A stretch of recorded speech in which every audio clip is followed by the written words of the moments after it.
So Sentinels just lost to GenG in their opening match of Champs 2024. And we're going to take a look at some of the stuff that Sentinels did that I think is highly questionable and makes me wonder why they even picked this map, because it looks like they did not prepare properly and they just were absolutely not ready for GenG's Viper. First thing we're going to take a look at is JOHNQT's games versus a Viper Haven comp within the last year or so. And we're going to see he's played 5 times and he's lost 4 of them. And granted, the teams that Sentinels have been playing against have been pretty good, right? They played 3 times against the Guard Core, also when they were under the G2 banner, and they did actually manage to beat G2 once, but it was during an off-season event. So we're noticing a pattern where JOHNQT-led teams do not manage to win games against a Viper Haven comp. And so you would expect Sentinels to come in with a game plan where they would try to counter what Viper does on Haven. In order to kind of explain more in depth what Viper does on Haven, we're going to go look at some Haven map theory. All right, now we are on Valoplant, and I can explain kind of like the basics of the map theory on Haven. So the most important square that people are going to fight over is this A main square. And the reason it's so important is because the flow of the map means that this A main square is a single lane that splits into 2 different lanes right in this area. And what do I mean by lane? A lane is like a path that you can take to execute onto a site. And so it's really important for defenders to be able to hold this area right here, because if you have one person holding it, generally, you have one person per lane. This guy allows the other players on your team to rotate over to C and B and hold more numbers there, right? Because he's able to control so much space by himself. If you have somebody manage to get into short, whether it be, a jet dash or omen TP, or just, you take a timing and walk across, and, the jet was not able to hold this the entire time, then now you have to bring 2 players, because now you have the threat of walking up 2 different lanes, right? And what that causes is now the rest of the map is weaker. And so a common counter by the defense you'll see them do is, they'll walk up, either use utility or just walk their bodies up and clear it a little more so they can reestablish control of this, allowing the rotates to happen for the defense. And so the genius behind the Viper comp is that when you put this wall down, you essentially are dictating control over this entire area. When you look at this wall, you have a person holding this line. All of a sudden, they don't know if one person's walked through, nobody's walked through, or your entire team is walking through and into short. And so this creates an information problem, because now even if you as a defender are able to hold this space right here, you don't have any information about what's going on over here, right? And so you need to bring an extra person over. Say you want to bring someone up short instead. What you've done now is you've surrendered all this space to the defenders. And you think, okay, maybe I walk through this and swing. Well, the issue is because you don't have information on what's going on the other side of the wall, for all you know, there's 4 people just sitting here holding you, waiting for you to swing. The moment you swing, you're dead.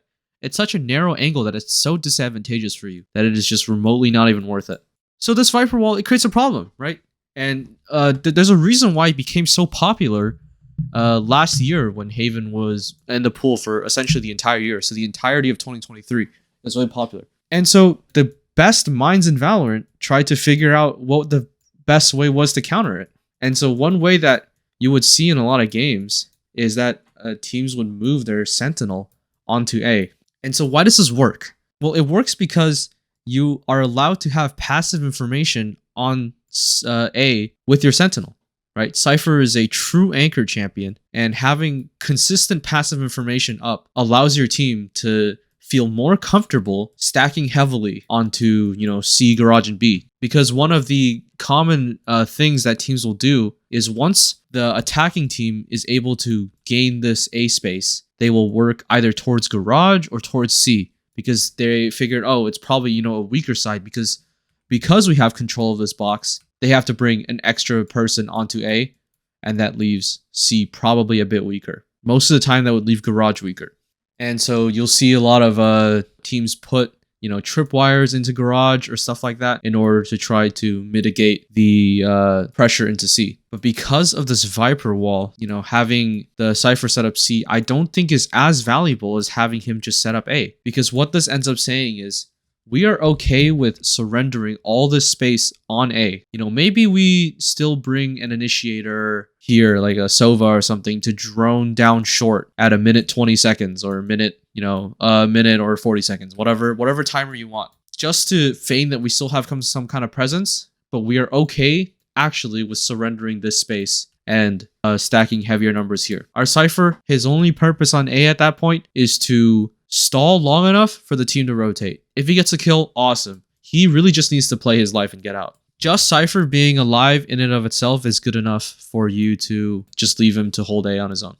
And so you would think that Kaplan, JOHNQT, you know, all these people that are professionals at this game and had 2 to 3 weeks to prepare for their match against GenG, a team that they know runs Viper, you would think somebody would come up with the idea to play Cypher on A.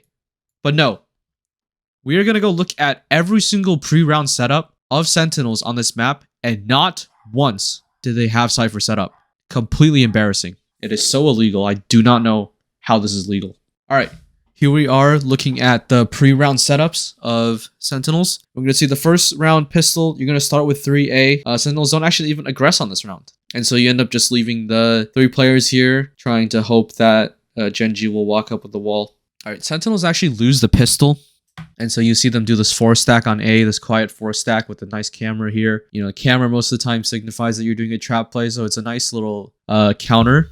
Round 15 would be their first full rifle round, and we're going to see the Cypher is going to set up for like a CB hold, and we're going to leave 3 players on A. And against a non-Viper comp, this works great because you have your breach stun down this line, Sova sends a dart in that scans this area, and Element throws a smoke that blocks him out of A main. And now all of a sudden, you've taken control of A main, and you are allowed to leave one person to hold this line down, or, you know, maybe have somebody here and hold that line. But because the Viper wall is there, all this early utility means nothing. You know, GenG can just let them throw all their early utility, and because it takes 40 seconds for Breach Stun to come back and Sova Dart to come back, in those 40 seconds, they can just walk down as 5 down into here, and you'll have no clue. So that forces these 2 players to still be here.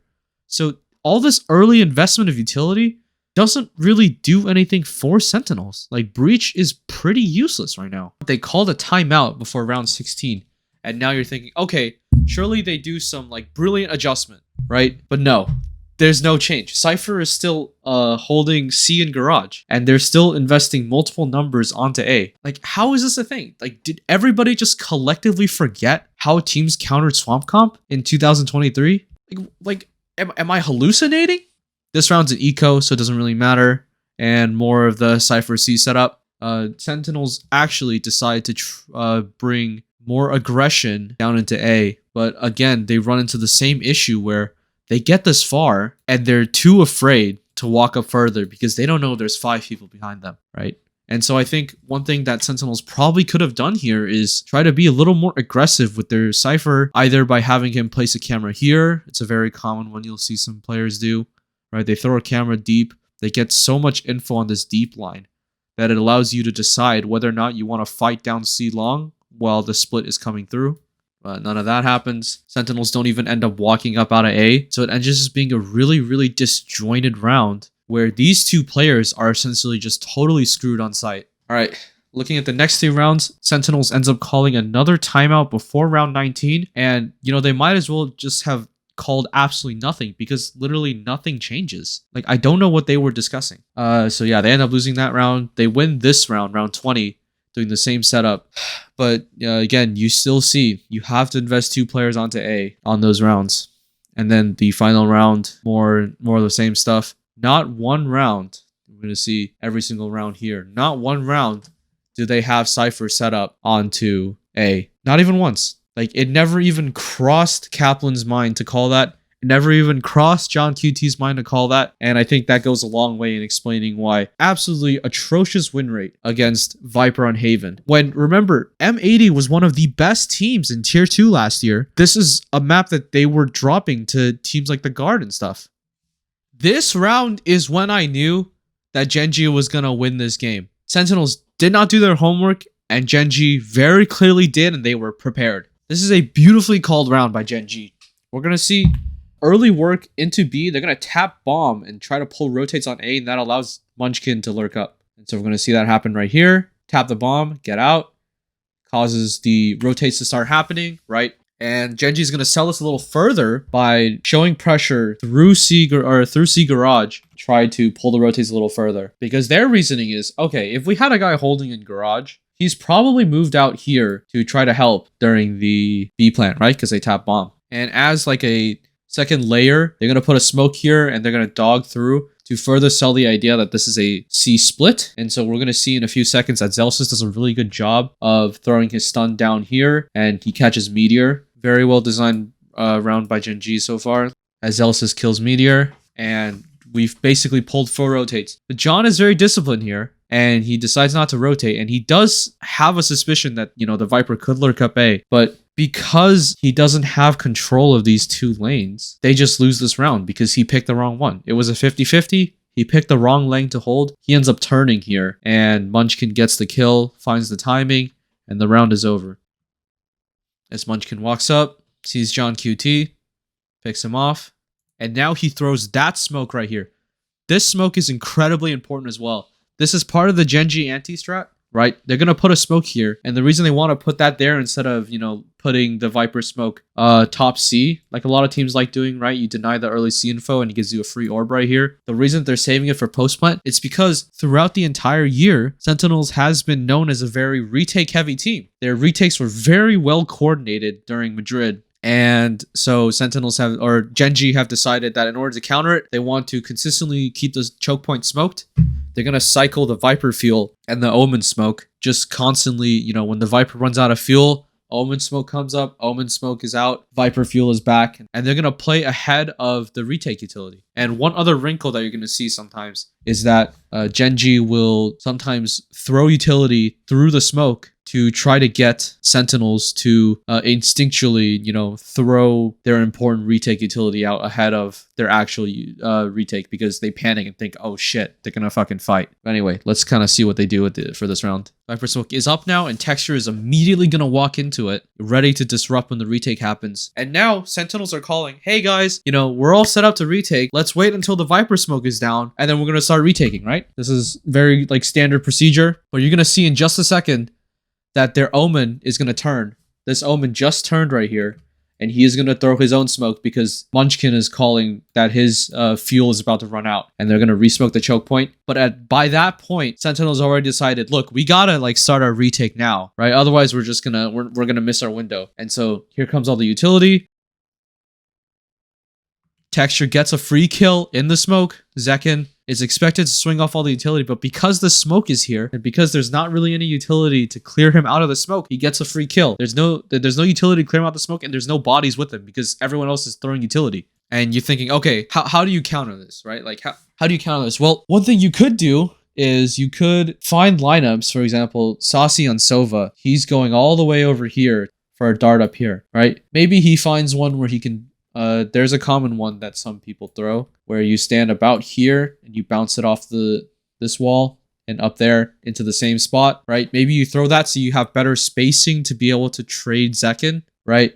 Or you drone into the smoke instead and then dart later so you have better spacing. Or, you know, maybe you throw your breach stun like this instead if you know they like to play up. Obviously, this is the first round, so there's not that much that Sentinels knows. But this is a nice, you know, pre-prepared thing by GenG. Let the rest of the round play out. Texture gets a second. Saucy trades 2, and then GenG play this 1v2 to perfection. Here's another brilliantly played anti-retake by GenG. They're going to do their execute onto site. And just in a second, you're going to see that Viper smoke come again. Right there. And remember, the point of the Viper smoke is to stall along with the Omen smoke and just basically disrupt and try to mess up the spacing and rhythm of the Sentinels retake. And you might be thinking, wow, like, is GenG calling that well? Like, how are they able to get onto site every single round, you know, and have like so many numbers on the retakes? And I'm telling you, it's because of this Viper wall, okay? It's because Sentinels have no fucking idea what to do against this Viper wall. Every single round, Sentinels has to bring the 2 players here. They don't aggress ever out of A main to try to take back control and hold the 1 lane, because even if they do aggress out and clear it, all the Viper needs to do is put the wall back up again, and then all of a sudden you lack information again as a defense, which is why I think Cypher is so strong when you put him on A here, because you're okay with losing those 2 lanes then. You're okay with it because you have other information that'll buy you enough time to set up for the retake on A. GenG are going to put their Viper smoke up, which is protocol, and we're going to see this round that they're going to send a flash in a few seconds, right? This flash is going to come and pop out, and that makes Sentinels think, oh shit, you know, they're fighting. And we're going to see that Sentinels ends up panic trading utility, as Zelsa is going to throw a stun, and I think Ten's going to throw his Omen flash as well. So they've just lost 2 incredibly important parts of their retake utility off of a single flash, and they still can't get through the smoke because the Omen smoke is coming too. There comes the stun. Flash and flash. And then they just all walk into texture because there's nothing they can do. They already invested their 2 biggest pieces of utility. The spacing is okay, but, you know, they like texture is just that much better than them. And that's the round. They grab Munchkin Orb here, I think, for the ult, and then they're going to head back A.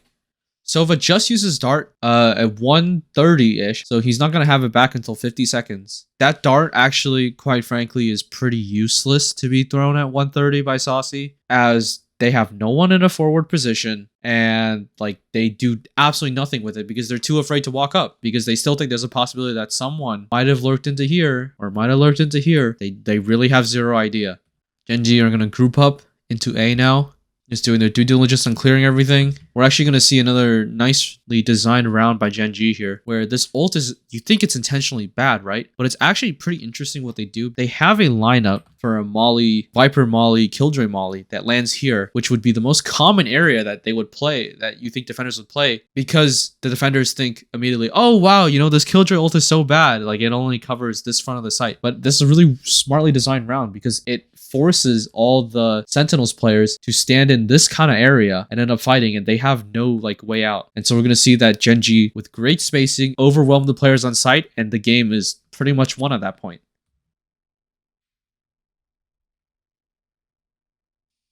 Yeah, gets the 2 kills. They do the Viper ult this time, and that's pretty much game. If Sentinels want any chance at continuing in this tournament, they need to address their weaknesses on Haven. And I think the best place to start is by putting that Cypher setup on A just for a few rounds. You don't have to do it every single round, but just allowing your team to bring more numbers onto C can swing a few rounds and might actually give you a chance at winning the map. GenG played a great game. They're looking really good. They really did their homework, and I'm pretty disappointed in the Sentinel showing because I think they could have done a lot better. And it looks like, you know, whether it was coaching or just like the players not having the ingenuity themselves, it just looked like they were just absolutely not prepared, and it was pretty embarrassing watching that game.